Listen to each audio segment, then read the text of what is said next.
Thank you. Good afternoon. My name is Wayne Mc Rae. I am the Executive Director for Neurodiverse Solutions here at CAI, and I am presenting with regard to building a neurodiversity employment program.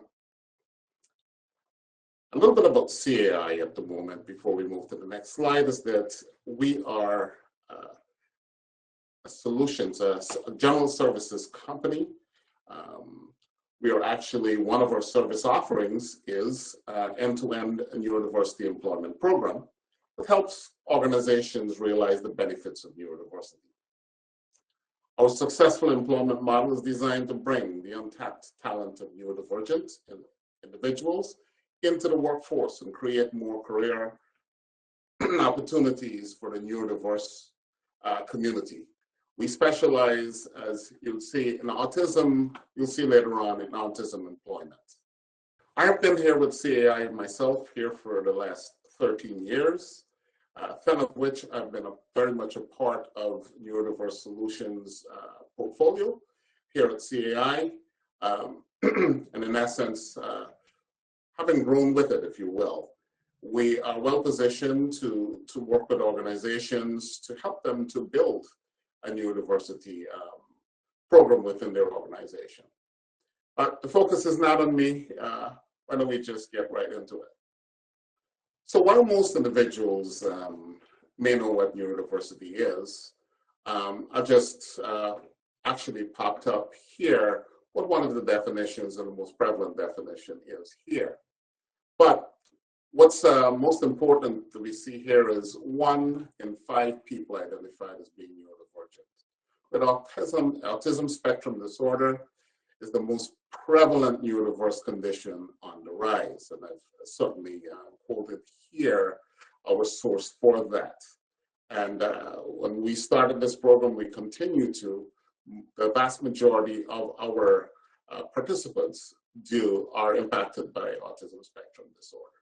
A couple of other statistics here is that individuals with ASD have a 90% underemployment rate, the highest of any demographic. And then, of course, we look at where we are today and what we're looking to see happen over the next 10 years is that we'll have over 1 million young adults with ASD are anticipated to enter the job market. So we've got work to do. So while we've come a long way in the last 10 to 15 years, we still do have a long way to go. So as we start to talk a little bit more about developing a pretty much a neurodiversity program within your organization, there's some key elements that needs to occur as a prerequisite, if you will. And so it's more on the topic of developing the support structure. One key element that is a must if you are destined for success is choosing an executive sponsor, an individual who is, honestly, well decorated within an organization, has decision-making authority, and influence, if you will. Can influence financial decisions. It's key. It's a very key process that needs to take place before anything moves forward. Then with an executive sponsor in place, certainly having the participation, and I say strong participation from a human resources team. More to come in that as we get into conversations around accommodations. Engaging with your talent acquisition team. It's about also training your talent acquisition team, but certainly a focus and an eye around neurodiverse talent, both inclusionary advertising as well as hiring processes. Forming or expanding ERGs or BRGs is also a critical piece because, again, we want to make sure we have an inclusive environment where neurodivergent individuals or individuals on the autism spectrum feel very much at home because they're able to not only share their views, but who better to be able to share about the support needs and all things as it relates to neurodivergent or autism spectrum disorder, but individuals who are impacted by this. And again, identify training and implementing training with regard to neurodivergence. Now, I have been in a couple of situations today where I actually sat in on presentations being made. And if I've heard training come up once, I've heard it many times.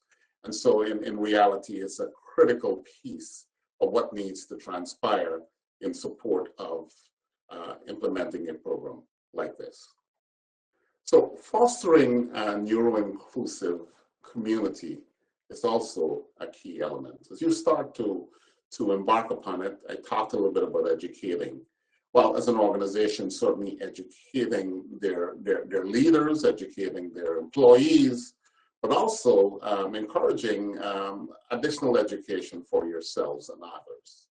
As we get into, as we get past the leader, if you will, the sponsor, as we get past human resources, and as well as talent acquisition, we get to those hiring managers.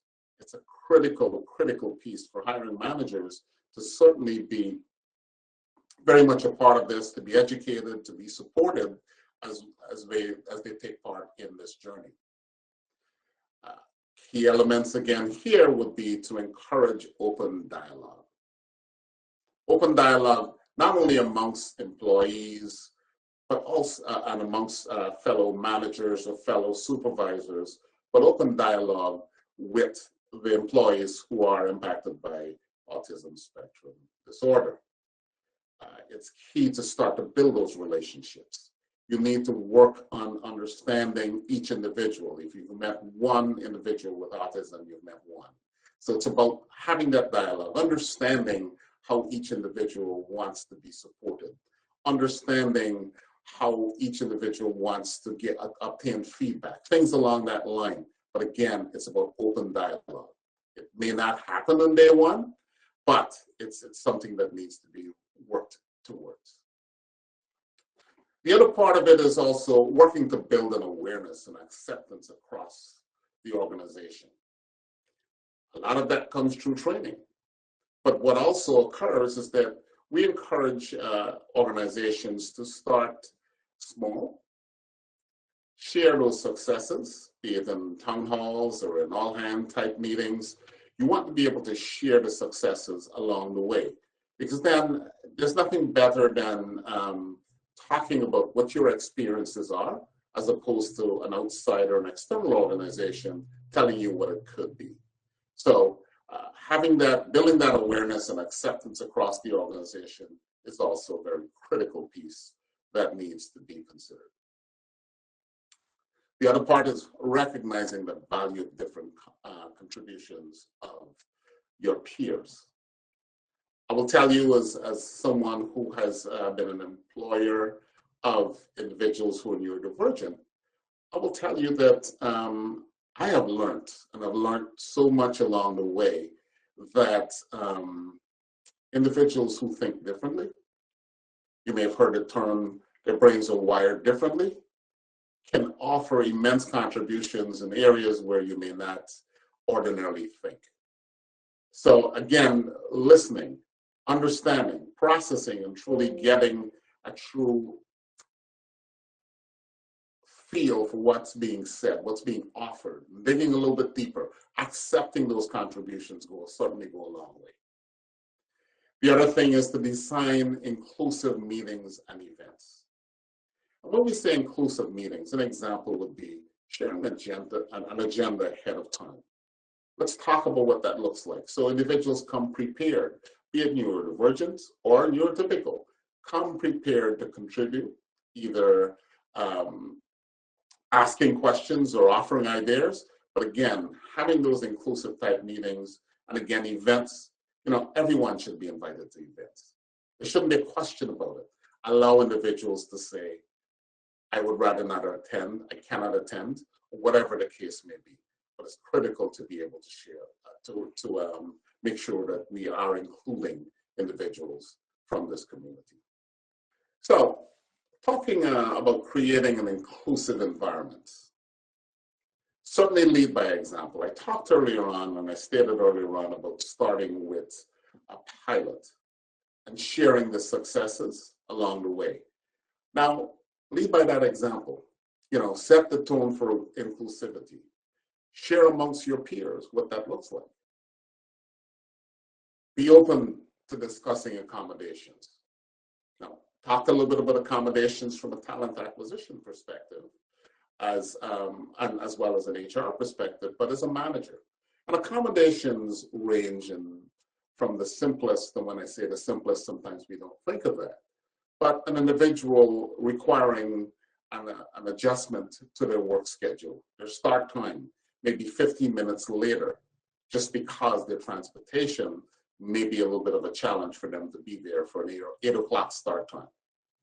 It could be also that instead of having an hour for lunch and no breaks in the morning or afternoon, having a half an hour for lunch and 2 15-minute breaks, one in the morning, one in the afternoon. Simple accommodation that in many cases can be easily handled without disruption to one's environment. Promoting flexible work arrangements. Again, some of that certainly has overlapped. But again, it's about flexible working arrangements. What are we looking to do? Are we offering an opportunity for someone who,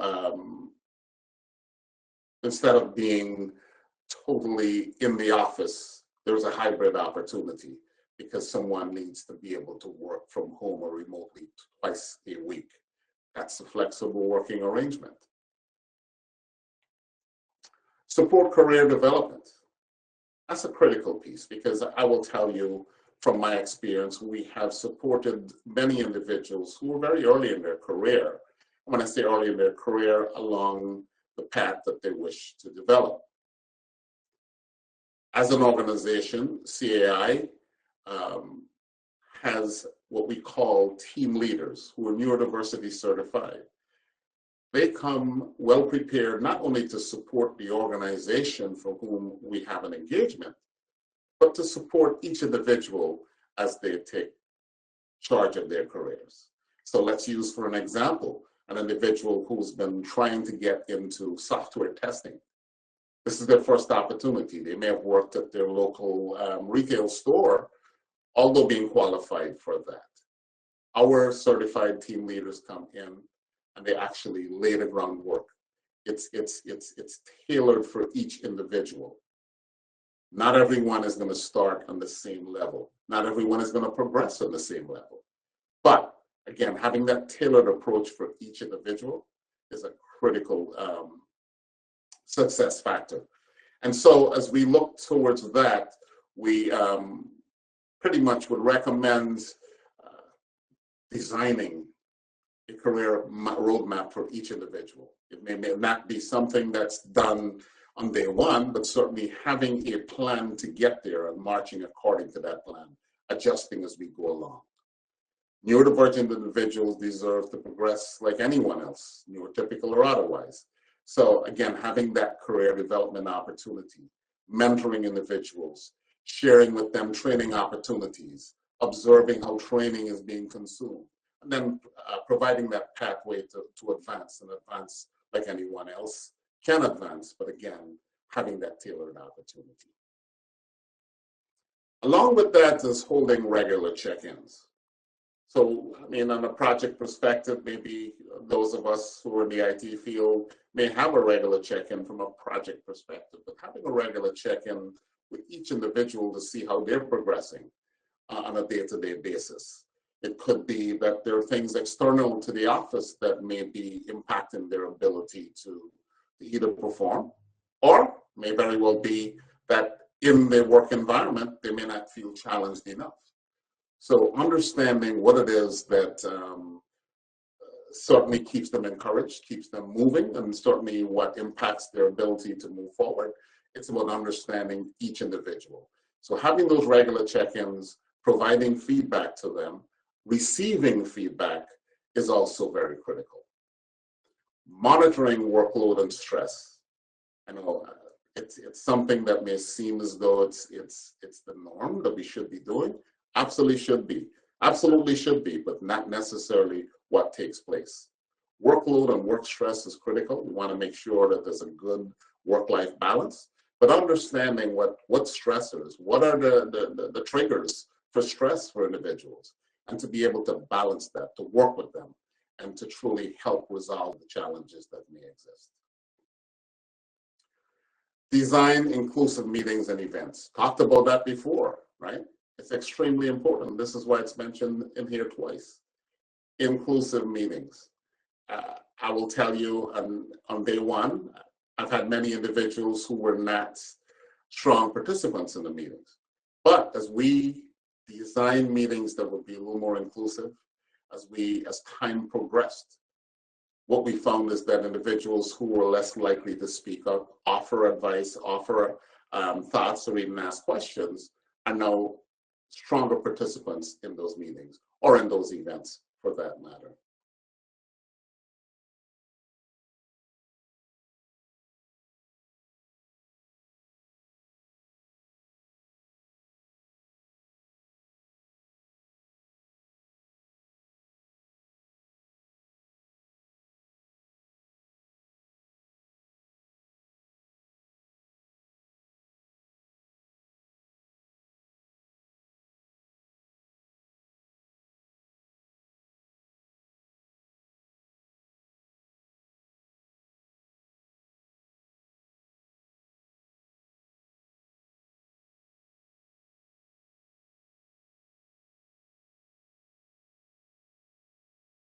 Attracting talented candidates. Well, one of the first things is to understand neurodiversity. I talk about a talent acquisition team. Some organizations may call it something else other than talent acquisition.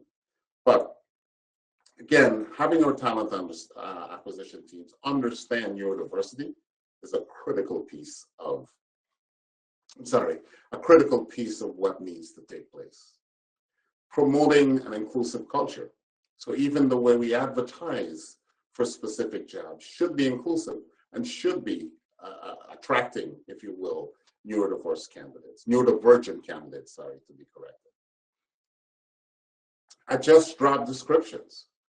I will tell you, I've seen in many cases, because we work with clients who provide us job descriptions that may include things that may not necessarily be relevant to the specific job function. So take time to look at your job descriptions and determine some of the requirements. Are they truly required? So when you ask for 10 years experience, is it truly 10 years experience? When you ask for you must have a bachelor's degree, must you have a bachelor's degree? And I ask that question simply because we have many individuals who are neurodivergent that are self-taught.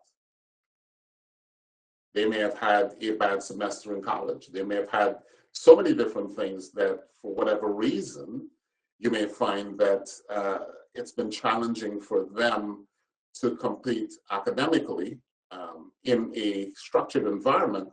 And so they become self-taught. And in becoming self-taught, they can go on and do whatever certifications that are needed. But again, many individuals we've seen have done a fabulous job and may not have that college degree. So just opening our opportunities to be a wider range of, and not necessarily reject candidates who are qualified enough to be able to do it.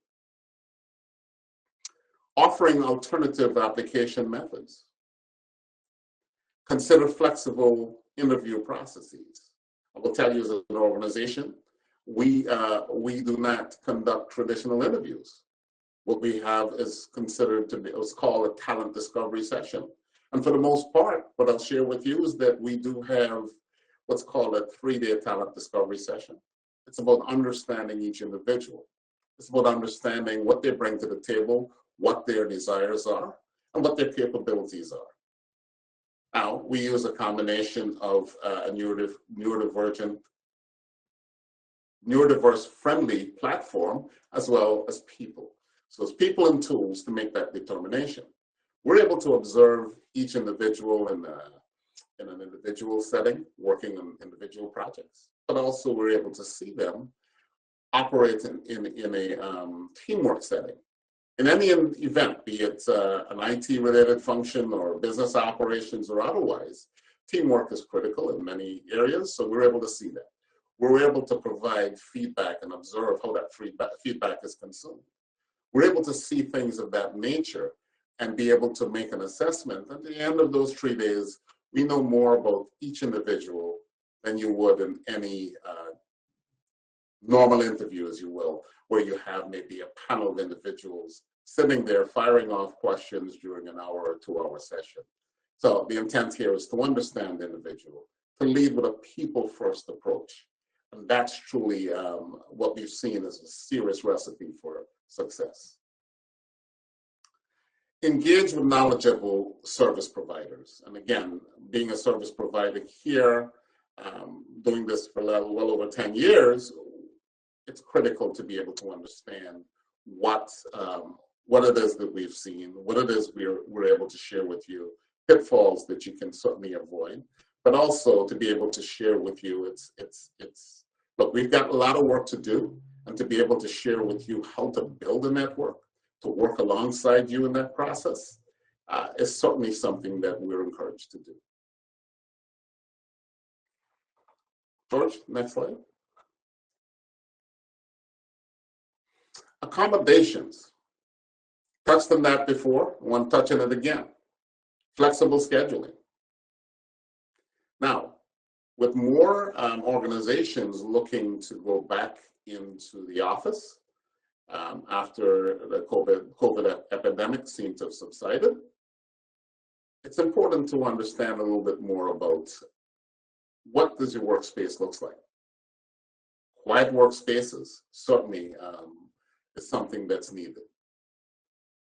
When we talk about quiet workspaces, we're also talking about opportunities to provide, do we need noise canceling headsets? To be able to allow that into an environment is certainly clear. It's certainly something that needs to happen. Clear communication. Say what you mean what you say. Provide the requisite steps. If you're looking for a specific outcome, be as specific as you can be, the requirements to that. I'm asking someone to research a specific technology, for example. Put some parameters around it. How do you want that delivered? How far back do you want this research to go? Understand, when do you want this completed by? Things along that line is certainly would lead to a successful outcome. Task structuring, another critical piece. We talked about structured work as something that is encouraged for neurodivergent individuals, but should also be for neurotypicals. Now, when I use the example of task structuring,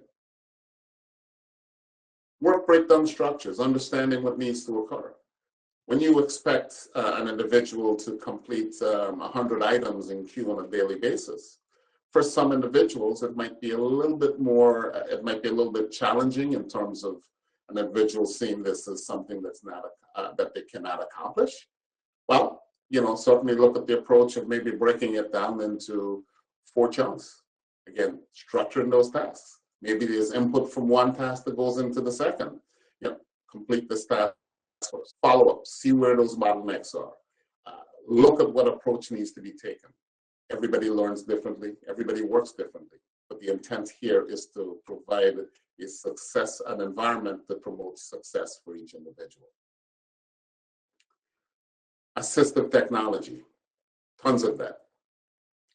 Be it that, again, you could be looking at text to speech to text or things along that line. What works best for someone? Recording a meeting so that they can go back and reprocess that. If there's anything that's overlooked or missed, some individuals may have some processing delays, if you will, but being able to be accommodating to make that happen for them. Workplace modifications. Not a major expectation. That could be for someone who is neurotypical, or it could be for someone who's neurodivergent. Again, just being sensitive to these accommodations would certainly help. I talked earlier on about regular breaks and transition time being new. Each individual transitions differently. So again, taking that time to understand each individual, understand their success enablers, understanding their support needs is certainly something that is encouraged. Be consistent, supportive feedback.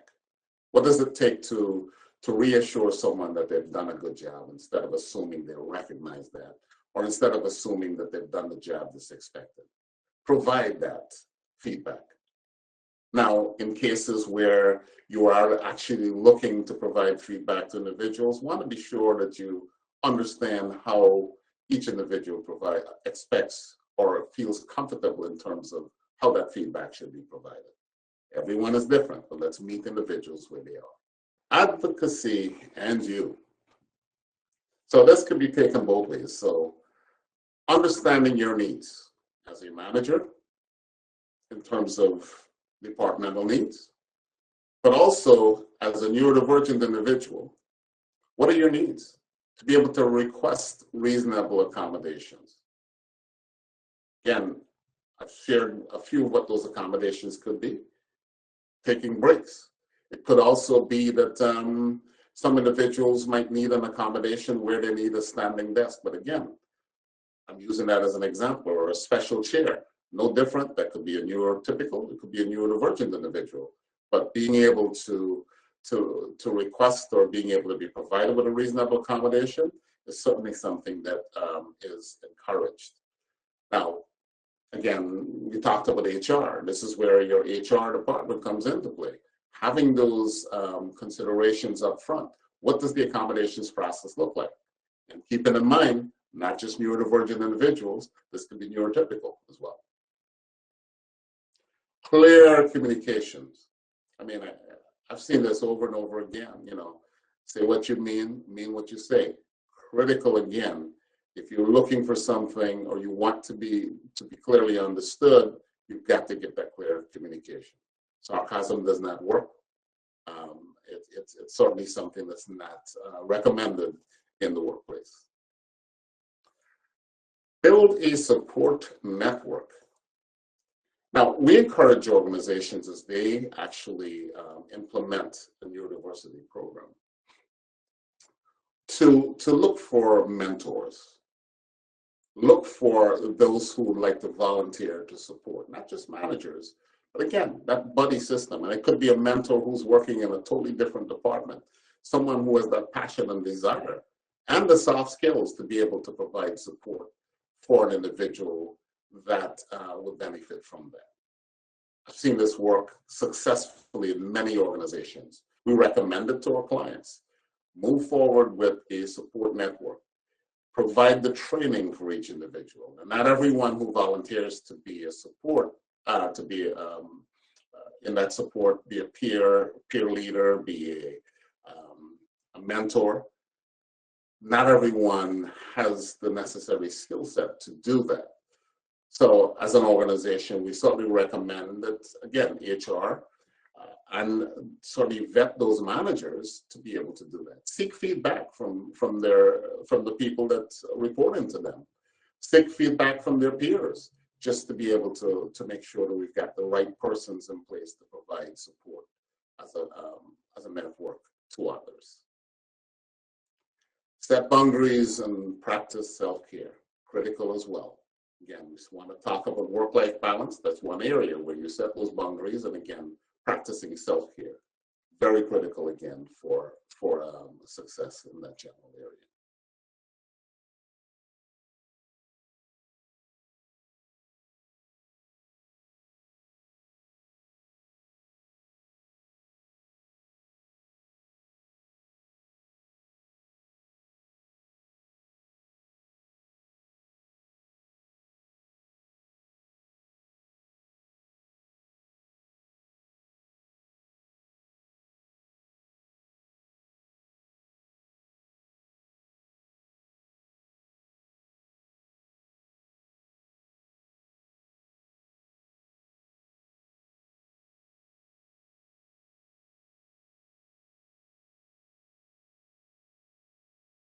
So if there are no further questions, unless I'm not seeing them here,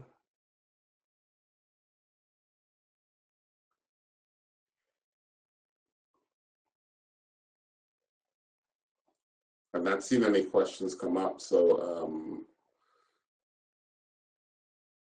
a little bit of unfamiliarity with this platform, but if there are any questions, George, I don't see any, please, we can certainly end the presentation, the recording. Yeah. Is there any question? In case you have question, you could raise your hand to ask.